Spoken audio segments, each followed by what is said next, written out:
Vindo Bastidores do Poder, na Rádio Bandeirantes. Nós estamos de volta com Bastidores do Poder, que inicia hoje uma série de entrevistas com os candidatos ao governo do estado de São Paulo. O tempo será de 30 minutos para cada candidato. Abre a série Vinícius Poit, candidato ao governo de São Paulo pelo Partido Novo. Poit iniciou-se na política em 2018, quando foi eleito deputado federal. Ele formou-se em administração de empresas pela Fundação Getúlio Vargas, iniciou a carreira em empresas privadas e depois ele tornou-se empreendedor ou empresário. Na Câmara, ele foi coautor das leis de telemedicina e relator do marco legal das startups. Foi líder do Novo na Câmara. Bom dia, candidato, bem-vindo ao Bastidores do Poder. Bom dia, é um prazer estar aqui na Band, no Bastidores do Poder, falando com toda a Campinas região. Bom, a primeira pergunta que nós vamos fazer para todos os candidatos é aquela básica, né? O que o credencia a ser candidato ao governo de São Paulo? Olha, primeiro, o fato de ser empreendedor, administrador, né, ter aberto muito comércio por esse estado, já mostra um diferencial de alguém que quer estar lá para focar nos empreendedores, focar no micro e pequeno empresário, no MEI, no microempreendedor individual e não nos políticos. Isso já é um diferencial enorme. A experiência como empreendedor somada à experiência como deputado federal. Durante meu mandato de deputado federal, fui o deputado mais transparente da história, um dos mais econômicos, e aprovei projetos voltados também para a geração de emprego, como o marco legal das startups, a lei da liberdade econômica e muitos outros. Então, eu acredito que isso credencia para estar à frente do estado de São Paulo e retomar o nosso protagonismo. Porque se a gente for depender do mais do mesmo, né, de políticos que usam fundão eleitoral, tem essa também. Eu sou o único que não usa o seu dinheiro, o dinheiro do povo, para fazer campanha. Uso vaquinha, sabe? Os outros tudo usam o dinheiro do fundão. Então, essa é a diferença principal para a gente estar à frente do Estado, para acabar com o jeito igual de fazer política, porque a gente não vai ter resultado diferente fazendo da mesma forma, e para retomar o protagonismo com São Paulo empreendedor, não São Paulo na mão dos políticos. Edmilson. O candidato, o Novo é tudo isso que o senhor falou. Eu tenho visto propagandas de vereadores, de deputados, dizendo da economia que eles fazem nos mandatos, gastando o mínimo possível nos seus gabinetes e provando que gastam menos, certo? É um exemplo, é um ótimo exemplo no Brasil. E, no entanto, toda essa propaganda, todo esse desempreendimento do Novo, que é muito bom, ele não acaba revertendo em votos nos cargos majoritários. Tem uma pequena bancada de deputados, o Novo, e no maior estado de São Paulo, onde esse discurso deveria, no maior estado do Brasil, onde esse discurso deveria ser forte, atuante, a gente não vê um reflexo disso nas pesquisas. O que o Novo tem que fazer para reverter esse quadro e ter candidatos que realmente vão competir até o fim, vão passar para o segundo turno e podem até ser eleitos, como aconteceu em Minas Gerais? Edmilson, é um trabalho que a gente vem construindo, né? As primeiras eleições que a gente participou foi em 2018, eleições gerais. Então, elegemos 3 deputados federais de São Paulo, 4 estaduais, governador de Minas. Logo em 2020, eleições municipais, elegemos prefeito de Joinville, a maior cidade de Santa Catarina.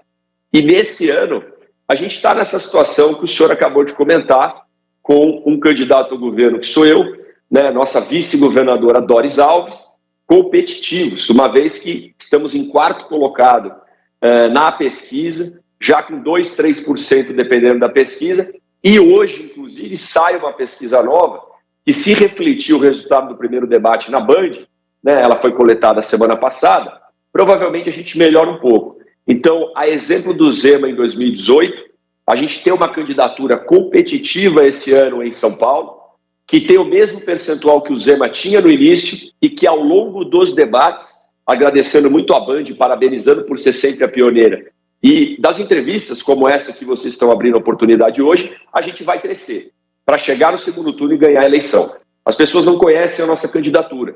À medida que conhecem e tem menor rejeição, a gente vai ganhando espaço, vai crescendo e a gente vai chegar no segundo turno. Esse ano é o ano do Novo, Edmilson. Candidato, nós temos hoje no Brasil 33 milhões de pessoas passando fome. Parte dessas pessoas está aqui no estado de São Paulo. A minha pergunta é, o que o senhor faria para poder alcançar e resolver este problema no estado de São Paulo e qual que é a sua opinião sobre os programas de ajuda mesmo, como Bolsa Família, o auxílio emergencial para as famílias que estão em vulnerabilidade social? Olha, esses programas são de suma importância e é ali que você dá a liberdade da pessoa sair daquela situação, quando você dá o dinheiro na mão dela. Né? Inclusive, quando a gente fala de políticas liberais, de Milton Friedman ou de Roberto Campos, esse tipo de política de Bolsa Família ou de auxílio emergencial é o mais liberal possível, porque você está dando dinheiro na mão da pessoa para ela tomar a decisão. O Estado de São Paulo, vindo para um âmbito mais estadual, a gente está falando de políticas federais, a gente tem algumas ações da Secretaria de Assistência e Desenvolvimento Social do Estado, como o Bom Prato, que tem que expandir. No momento de passar fome, no momento de miséria, no momento de pós-pandemia, onde só na cidade de São Paulo pulou de 25 mil para 35 mil pessoas em situação de rua, o Estado tem o papel de assistência, o papel de acolhimento, o papel de alimentação com o Bom Prato e outros programas, por exemplo. E isso nós vamos expandir e vamos continuar, são bons programas. Agora, tem que ter a porta de saída. Importante a gente acolher nesse momento, dar assistência, reformar os centros de acolhimento, inclusive, para tirar essas pessoas da situação de rua, dar o alimento, mas também dar a capacitação. Ao mesmo tempo, a gente recuperar essas pessoas socioemocionalmente, recuperar profissionalmente e sensibilizar o mercado de trabalho para elas terem um emprego no final de todo esse processo. Melhor programa social é emprego, sem dúvida. Antes, ajudando, alimentando e acolhendo, mas depois dando emprego. Eu vou dar um exemplo só para concluir. No Largo Paissandu, onde fica a Galeria do Rock e o Ponto Chique, no centro de São Paulo. Se a gente colocar zeladoria e segurança para abrir o terceiro turno, o que é? O comércio abrir depois das 6 da tarde, porque eles fecham tudo 6 da tarde por causa da violência, das 6 até as 10. Capacitar as pessoas que estão em moradias sociais ali, 1.500 empregos são gerados. E essas pessoas podem voltar a ter dignidade, voltar a ter o direito de sonhar e não passar fome, não passar essa necessidade que estão passando tão difícil nesse momento. Candidato, um dos grandes problemas que existe no Brasil hoje é a segurança pública, certo? Não há dúvida quanto a isso. Embora hoje a economia esteja passando à frente dentro das preocupações aí, a segurança continua sendo uma pedra no sapato do brasileiro. O Estado de São Paulo tem números bons até em comparação com o resto do país, mas é só bom nessa comparação, porque está muito longe ainda do ideal, certo? Do Estado da segurança do cidadão. Como governador, o que o senhor pretende fazer nessa área para melhorar a segurança do paulista, por exemplo? Olha, esse é o problema número 1 do Estado de São Paulo, né? Segurança pública, depois emprego e renda, inclusive. Mas o número 1 é segurança. E aí a gente tem que se unir contra o crime organizado. Não adianta o discurso separatista de polícias, né? Polícia Civil para um lado, Polícia Militar para o outro, sem integração, sem se conversar. A gente vai promover, por exemplo, o aumento de centro de operações integradas, espalhados nas grandes regiões metropolitanas, aonde base de dados, mapa de calor de crime, Polícia Civil, Militar, Guarda Municipal conversam, integram e unem forças. A gente vai fazer boletim de ocorrência unificado. Crimes de menor gradação, o policial militar já sobe os dados com o tablet, com o que ele tiver ali na viatura, e não precisa ir para a delegacia, ficar parado lá. Aí são 2 policiais militares a menos na rua, um escrivão que está atolado do serviço. Crime de menor gradação resolve com a polícia militar atuando já nesse sentido. Assim a gente livra, inclusive, o policial civil para poder focar no roubo a banco, homicídio, roubo de carga, crimes de maior potencial. E aí, obviamente, com o enxugamento das secretarias, hoje o Estado tem 26 secretarias de Estado, nós vamos diminuir até, no máximo, 16, 17, talvez dá para diminuir mais. Corte de penduricalhos e privilégios. Eu, no meu mandato de deputado federal, já economizei 4 milhões de reais. Não tenho motorista, não tenho carro oficial, auxílio moradia, apartamento funcional, cortei tudo. E vou pregar isso no comando do governo, assim como o Zema fez. A gente vai ganhar espaço no orçamento. A gente vai ganhar espaço e com corte de custos para poder pagar melhor o policial militar e o policial civil e contratar mais homens para ficarem na rua. Hoje a Polícia Militar tem 82 mil homens, faltam 10 mil, gente. Polícia Civil, mais defasada ainda, tem 27 mil, faltam 15 mil homens. Candidato. Sem esquecer e priorizar a Guarda Municipal, que faz o policiamento bairro a bairro e terá uma importância enorme no combate ao crime também. Candidato, eu ouso dizer que eu já estou bem velhinha no jornalismo, né? E desde então, sempre que tem eleição para o governo do estado de São Paulo, todos os candidatos fazem essa promessa que vão unificar as polícias civil, militar, as forças de segurança, a Guarda Municipal. Sim, e até hoje isso não aconteceu. O que impede de acontecer e como que o senhor faria essa unificação? Porque todo mundo promete isso e ninguém cumpre. Importante só a gente colocar o termo correto, que não é unificação, né? Porque integração. Isso, boa, integração. Vai continuar a corporação da Polícia Civil, Polícia Militar, Guarda Municipal, mas trabalharem de forma mais integrada. O que eu acho, sinceramente, é que falta coragem de enfrentar o corporativismo.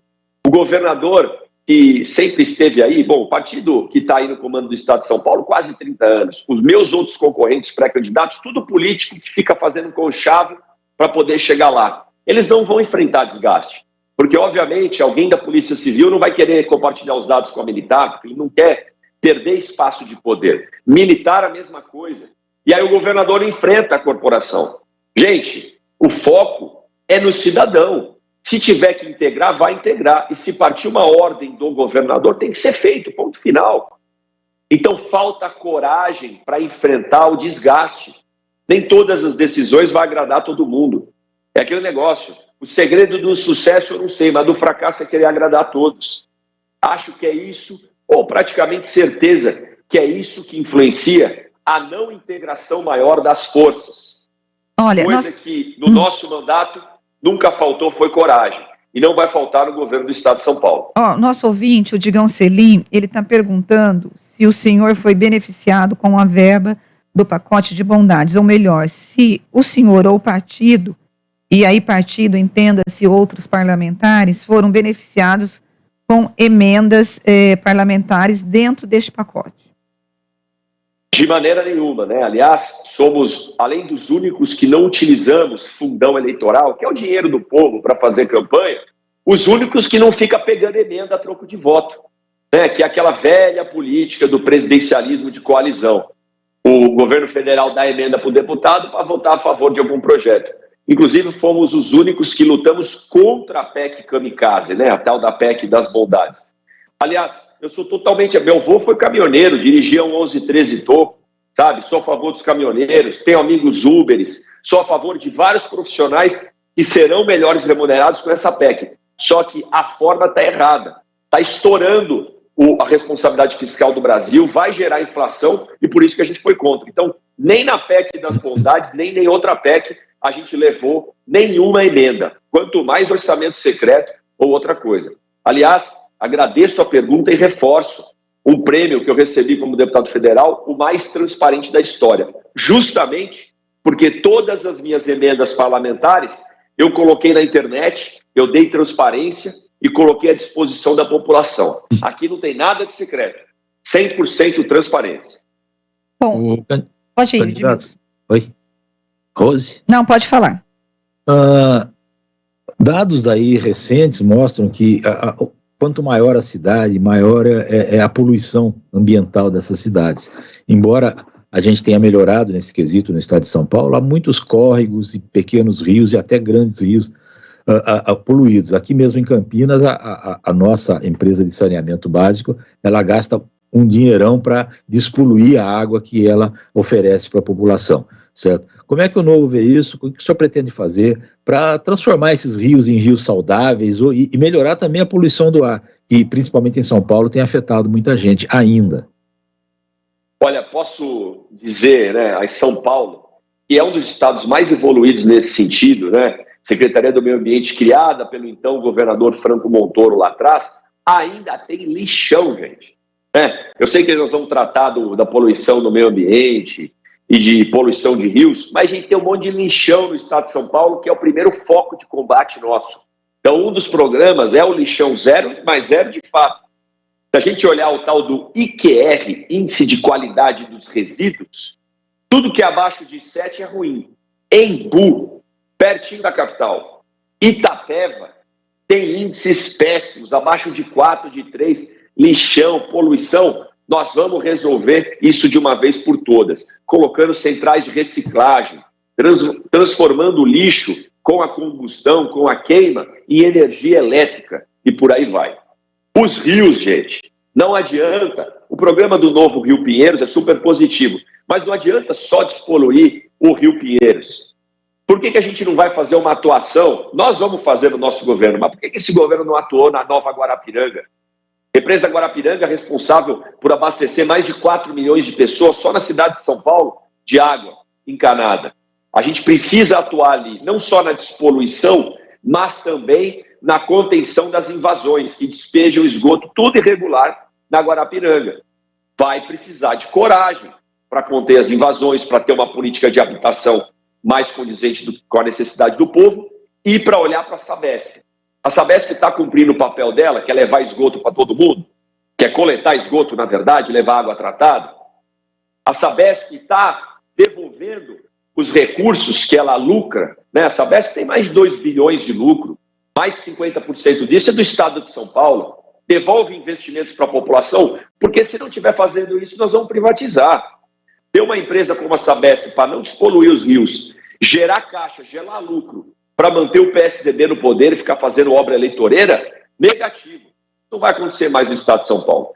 Agora... E sobre a poluição do ar, tive recentemente na fábrica de ônibus elétricos de São Bernardo do Campo, a Eletra. E é lá na fábrica de ônibus elétricos de São Bernardo do Campo, gente, eu descobri uma coisa que eu falei, meu Deus do céu, ICMS sobre ônibus a diesel, 12%. É o imposto, gente. ICMS sobre ônibus elétrico, 18%. Pô, você quer incentivar o ônibus elétrico a rodar, mas você cobra mais imposto sobre o ônibus elétrico? Nós vamos equalizar isso e abaixar o imposto para estar pelo menos igual ao do diesel, né? E aí você estimular formas de mobilidade mais sustentáveis. Então, algumas ações em relação a lixão zero, que ainda existe no estado de São Paulo, em relação ao saneamento básico, que precisa de mais seriedade para tratar a universalização da coleta de esgoto no estado de despoluição de rios, em relação à mobilidade elétrica, que não dá para você cobrar mais imposto de quem polui menos. Nós estamos entrevistando o Vinícius Poit, que é candidato ao governo de São Paulo pelo Novo. Candidato, os prefeitos, eu acho que de todo o estado de São Paulo, mas pelo menos aqui da região de Campinas e de Campinas, sempre reclamam que o estado contribui muito pouco com a repartição da verba de saúde para complementar o gasto. Hoje, pela Constituição, as prefeituras devem gastar 17% da receita, mas hoje em Campinas, por exemplo, esse percentual já está em 30%. Saúde custa caro. E eles sempre pedem ou requerem uma participação maior do governo do estado. A minha pergunta para o senhor é, vai aumentar uma participação? O senhor vai ser mais presente, caso eleito, na questão da saúde? E aqui na região, inclusive, tem uma demanda dos prefeitos para a construção de um hospital metropolitano, que seria construído pelo Estado e sustentado pelo Estado. Como que o senhor vê essa proposta? Rose, obrigado pela colocação. Primeiro, como deputado federal e líder da bancada paulista, a gente trabalhou muito na região aí, não só em Campinas, no Bodrini, mas em Itapira, no Bairral, não só com cuidados de alta e média complexidade, ou até cuidados psicológicos, psiquiátricos. A gente focou o nosso mandato em atender, já que o governo não atende. Número 2, o que diferenciou nosso mandato e o que me diferencia dos outros pré-candidatos? As decisões do governo de envio de verba de saúde, gente, sempre estão baseadas em critérios políticos. O prefeito é do mesmo partido que o governador, recebe mais dinheiro. Não recebe. As pessoas morrem na fila. É o fim da picada, por causa de conflito político. Eu tive uma inovação que não foi nenhum negócio da China, não, que foi critério técnico para mandar a emenda. Aí ganhou o prêmio do mais transparente. Pô, mas isso é obrigação. Critério técnico para ver onde tem mais gente, aonde atende mais, ter mais recurso. Então essa é a primeira coisa. Nosso governo não vai ter critério político para a verba de saúde. critério técnico de atendimento de cada um dos 645 municípios do estado. Sejam os 106 hospitais estaduais, os 166 hospitais municipais que temos no estado.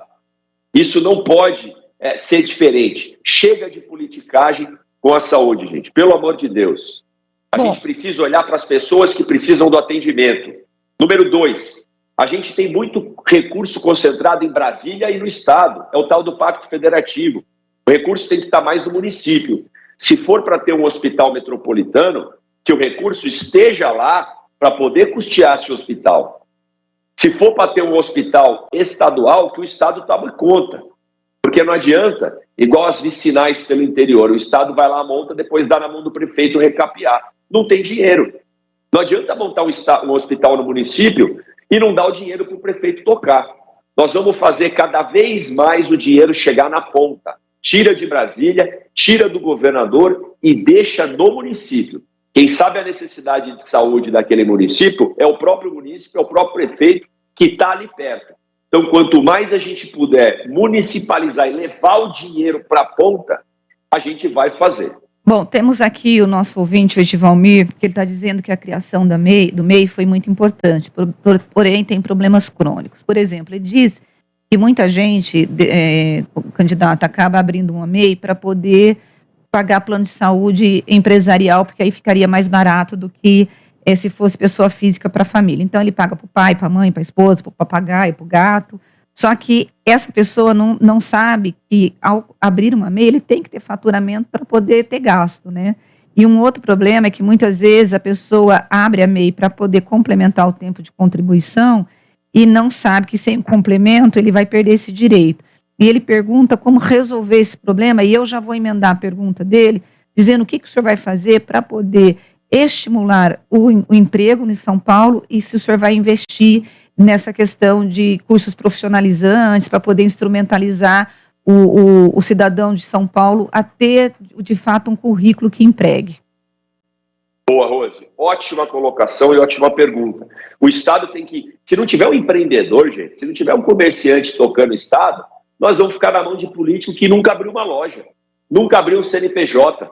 Como é que um governador, um político que nunca descontou a duplicata e enfrentou um fiscal na porta da loja vai poder entender a dor do microempresário, a dor do MEI, ou orientar o MEI, no caso da pergunta, a utilizar da forma correta? Primeiro, orientação, um governo mais parceiro, um governo mais amigo, com orientação do empreendedor, com utilização do Sistema S, do Sebrae, que já faz um belo trabalho nesse sentido. Segundo, para estimular o emprego e a profissionalização maior dos jovens, tira o governo do cangote do empreendedor, sabe? Aprova o Código de Defesa do Empreendedor para a gente não ficar mais com esse monte de multa logo o cara que abre o negócio tem um pequeno erro, é multa financeira. Não, vai ser orientação. Errou, nós vamos orientar, nós não vamos multar logo de cara, pelo amor de Deus. Terceiro, ICMS, gente, nós vamos acabar, cancelar, revogar os decretos e a lei que este governador aumentou ICMS no meio da pandemia, ICMS na comida, ICMS no remédio, ICMS no carro usado, sabe? Aí tira o governo do cangote do empreendedor. E aí o principal que você, Rose, já colocou é ensino profissionalizante de qualidade. Agora, candidato, deixa eu só interromper o senhor um pouquinho. Quando o senhor fala que houve aumento do ICMS na comida e no carro usado, não foi a história da retirada dos subsídios?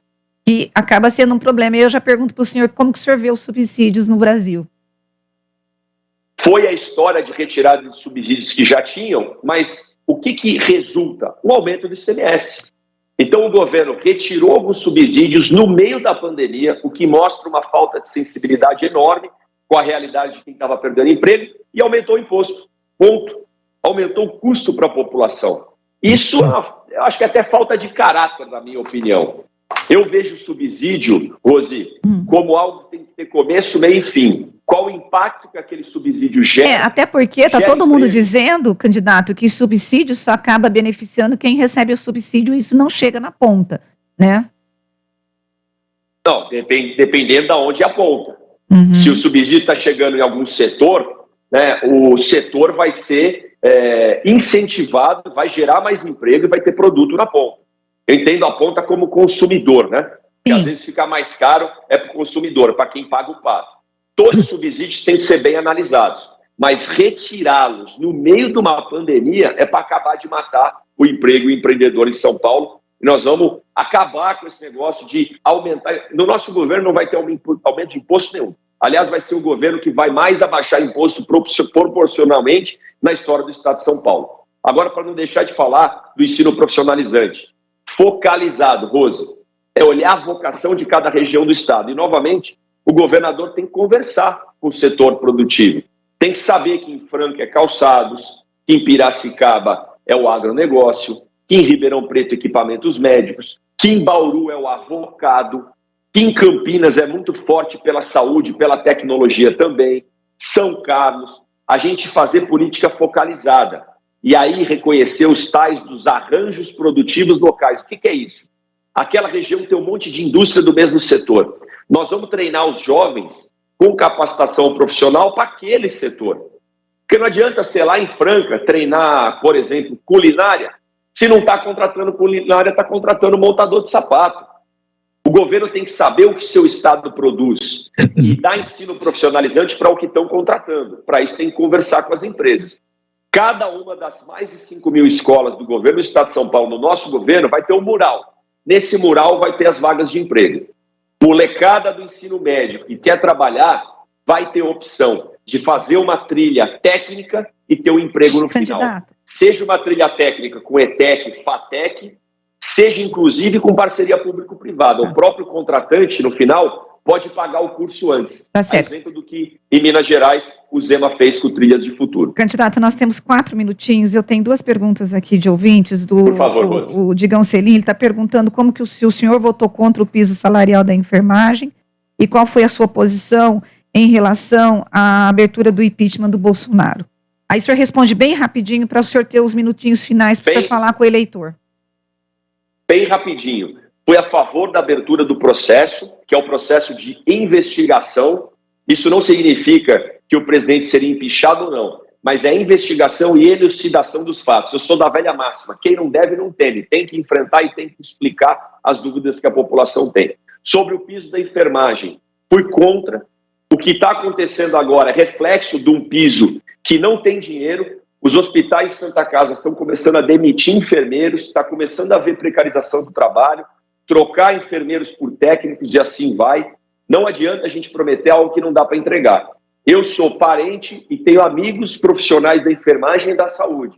Acho sim que eles têm que ganhar mais. Vou trabalhar no Estado de São Paulo com critérios técnicos de verba para a saúde e com corte da onde não precisa para pagar melhor enfermeiros, enfermeiras e outros profissionais. Mas iludir, igual esses deputados fizeram com essa votação desse piso, está acontecendo o que todo mundo está vendo no jornal. As santas casas, os hospitais estão começando a demitir porque não tem dinheiro para pagar. Eu gostaria de pagar muito mais do que 4, 5, 6, 7 mil reais para os enfermeiros. Só que a gente precisa arrumar esse dinheiro antes. E no estado de São Paulo, nós vamos cortar penduricalho e privilégio de político para poder pagar melhor. Candidato. Não só os enfermeiros, mas os profissionais de segurança e os professores da educação. Nós temos menos de 2 minutos para encerrar a entrevista e eu vou deixar esse espaço para o senhor falar com os ouvintes aqui da Rádio Bandeirantes. Perfeito, Rose. Agradeço a oportunidade, Edmilson, Rádio Bandeirantes. Mando um abraço para o nosso vereador Gaspar aí de Campinas, todos do Novo na região. Pessoal, chega dos mesmos. É possível, gente. Depois do primeiro debate na Band, nosso nome começou a crescer, vai refletir nos resultados da próxima pesquisa. O único candidato, não tem outro, todos os outros usam o seu dinheiro. O único que não usa o dinheiro do fundão, que faz vaquinha, que respeita você. Mais importante é pagar melhor a polícia, pagar melhor o profissional de saúde e não utilizar dinheiro público para imprimir santinho. Assim como o Zema fez em Minas Gerais, gente, a gente vai crescer nas pesquisas e ganhar a eleição aqui em São Paulo.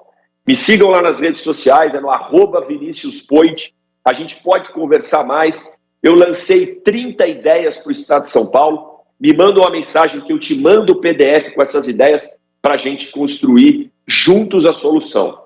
Chega dos mesmos, gente. É possível, nós vamos para o segundo turno e dá para ganhar essa eleição e ter um governador novo de verdade no Estado de São Paulo. Muito obrigado, Rose, Edmilson, toda a Rádio Bandeirantes e os ouvintes que nos acompanharam até aqui. Lembrando que amanhã começa a campanha oficial, 45 dias rumo à vitória. Eu conto muito com vocês. Obrigado. Candidato, quero agradecer a sua participação aqui no Bastidores do Poder e desejar boa sorte na sua campanha. E a gente volta a conversar depois das eleições. Muito obrigada, viu? Obrigado, Rose. Obrigado, Edmilson. Bom, e nós vamos agora para um rápido intervalo e nós voltamos daqui a pouquinho.